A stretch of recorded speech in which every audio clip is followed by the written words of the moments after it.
ก็ต้องขอบคุณคอมมูนิตี้ดีนะคะที่ได้เห็นความสำคัญของการพัฒนาเด็กและเยาวชนในชุมชนแออัดนะคะแล้วก็ได้มาจัดกิจกรรมการละครนะคะที่โรงที่ดวงประทีปก็มีความรู้สึกเห็นเด็กๆเขาเล่าประสบการณ์ว่าการที่เขาต้องแสดงบทบาทเป็นหลากหลายเป็นทั้งกษัตริย์เป็นทั้งตำรวจเป็นทั้งคนไร้บ้านนักธุรกิจนะคะเขาได้แสดงความรู้สึกว่าจากการที่เขาต้องออกจากตัวตนเดิมเนี่ยเข้ามาเป็นไปสู่ตัวตนอีกส่วนหนึ่งเนี่ยเขาคิดยังไงเขาต้องแสดงยังไงมันเป็นการเสริมทักษะการคิดเพราะเรื่องของทักษะ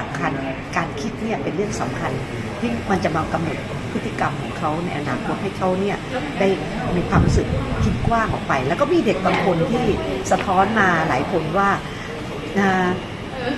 ปกติแล้วถ้าอยู่บ้านเนี่ยมันก็จะไม่มีอะไรมันจะอยู่แต่หน้าจอมือถือแต่เวลาพอมีกิจกรรมของคอมมูนิตี้ดีมาที่มูลนิธิดวงประทีปก็รู้สึกว่าได้เจอเพื่อนได้มาฟังมันได้มาแสดงบทบาทมันอะไรมันได้หลายอย่างก็คิดว่าต้องขอขอบคุณค่ะคอมมูนิตี้ที่มาจัดกิจกรรมดีๆกับเด็กนะคะก็รู้สึกดีใจมากที่ได้แบบได้โอกาสมาขึ้นอยู่ในเวทีนี้ได้มาพูดได้มาอะไรที่เราไม่เคยคิดอยากจะทำเลยก็ดีใจมากเลยเราติดอั้นตันใจมากที่แบบว่าเราไม่ได้พูดอะไรแบบนี้แล้วพอเราขึ้นมาเราก็แบบเนี่ยเราได้พูดอะไรแบบนี้เราก็รู้สึกดีแล้วเราแก้ไขปัญหาได้ตอนจบจะได้ไม่ต้องตายอะไรอย่างนี้โอเคค่ะก็คือเหมือนกับว่าจริงๆแล้วเราในตัวเราต้องมีพลังที่จะแก้เปลี่ยนยืนหยัดแล้วก็เปลี่ยนแปลงสถานการณ์เปลี่ยนแปลงปัญหาได้เนาะแค่แบบนี้ค่ะได้เรียนรู้เกี่ยวกับการแสดงค่ะก็คือจากที่ทุกคนในนี้ไม่กล้าแสดงออกแล้วเราได้มาทำกิจกรรมที่ดีทำให้เรามีความมั่นใจมากขึ้นแล้วก็ได้มีอะไรใหม่ๆแล้วก็พัฒนาตัวเองดีใจครับที่ทุกที่มาจัดกิจกรรมแบบนี้ให้ก็เป็นกิจกรรมดีๆครับกิจกรรมหนึ่งเลยก็แบบว่าผมก็เคยผ่านกิจกรรมมาค่อนข้างเยอะครับก็อันนี้เป็นกิจกรรมที่แปลกใหม่ครับแล้วก็โอเคครับเพราะว่าเราได้ทำอะไรหลายๆอย่างเช่นการแนะนำชื่อแบบที่แปลกใหม่หรือว่าแบบเล่านิทานที่มันเกินขอบเขตที่ไม่ต้องอยู่ในกรอบหรือว่ามีสาระขนาดนั้นแต่ว่าเราคิดต่างออกไปมากขึ้นครับแล้วก็แบบได้กล้าแสดงออกที่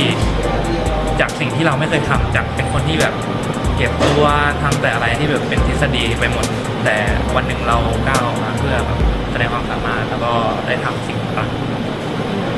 ก็ช่วงที่แสดงละครแล้วมีการแทรกขึ้นมาแทรกสดใช่ไหมคะตัวหนูที่เป็นคนแสดงอยู่มันก็เหมือนแบบหนูต้องเปลี่ยนคาแรคเตอร์หรือว่าเปลี่ยนคำพูดณสถานการณ์ที่ไม่เคยเจอแต่ในความเป็นจริงแล้วอะละครที่ผลิตออกมาเราไม่สามารถที่จะแบบเห็นตรงนี้เราเข้าไปเปลี่ยนได้ไม่สามารถเกิดขึ้นจริงได้ใช่ไหมคะมันก็เลยเหมือนแบบเป็นการย้อนกลับไปที่ผู้ผลิตสื่อว่าคุณควรที่จะกันกรองการผลิตสื่อออกมาว่าคุณจะต้องทำอะไรให้มันเป็นตัวอย่างที่ดีหรือว่าที่ไม่ดีที่ทำออกไปแล้วมันจะแบบส่งผลเสียต่อสังคมนะเพราะว่าการผลิตสื่อซ้ำอะค่ะมันกลายเป็นเรื่องที่แบบ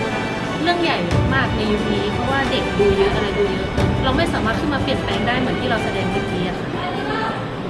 ช่วงแรกเลยนะคะเด็กๆมาเนี่ยก็จะเป็นทุกคนสบายๆมามีประสบการณ์ที่ตัวเองมีอยู่ก็มานั่งแล้วก็พอเข้ากระบวนกิจกรรมเนี่ยคนก็จะเริ่มรู้สึกว่า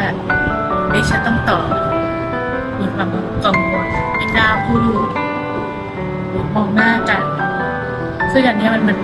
วามรู้สึกว่าความกลัวในใจที่ยังรู้สึกไม่กล้าแสดงออกเพราะว่าเพื่อนรอบๆเนี่ยก็รู้จักบ้างไม่รู้จักบ้างแต่พอทำกระบวนการไปสักระยะนึงเนี่ยก็เห็นว่าความรู้สึกภายในของเขาเนี่ยมันแสดงออกพอเริ่มแสดงออกเนี่ยเขาอยากเรียนรู้แล้วอยากจะกล้าที่จะทำอะไรอย่างใจที่ตัวเองคิดแต่น้องมิวเนี่ยเขาก็จริงๆแล้วเขาไม่ค่อยเป็นเด็กกล้าแสดงออกแต่วันเนี้ยเข เขาได้พูดและได้ทำสิ่งใหม่ๆในใจเขาทีเนี่ยอันนี้เป็นเรื่องดีที่เด็กคลองเตยเนี่ยจะได้รับจากการกระตุ้นในเรื่องของความสามารถที่อยู่ภายในออกมาเพื่อให้ทุกคนเห็นว่าตัวเองมีความสามารถมีคุณค่าที่จะสร้างกระบวนการพัฒนาตัวเองให้ได้แล้วก็การเติบโตในอนาคตเนี่ยในกระบวนการเรียนรู้แบบนี้เนี่ยมันจะสร้างให้เขามีพลังในการผลักตัวเองให้เติบโตได้